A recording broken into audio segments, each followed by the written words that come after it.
that is necessary for our Christian race in warfare. Yeah.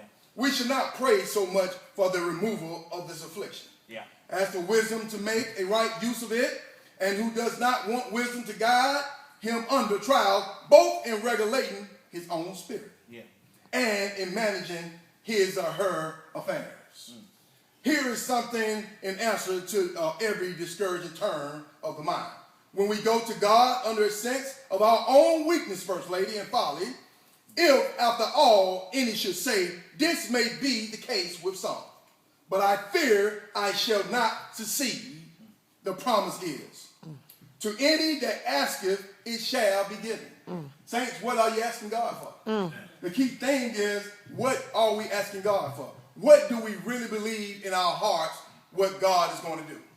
You know, when God blesses us, sometimes we don't enjoy the blessings. We have been trained to think that something is about to come snatch our blessings. But let me tell you something. The devil doesn't have that type of power. When God blesses you for your season, enjoy your season. Amen. We've been taught as Christians to take low all the time. But let me tell you something. We serve a God that sits high. God would have never created you to walk in lowliness. No, God said in the Bible that you are the head and not the tail. I'm not saying we don't have setbacks. I come from a wealthy family. And we lost everything. So I went from a mansion with a maid, so forth and so on, to guess what? The rural areas of life. So I know how to have money, and I know how it is not to have money.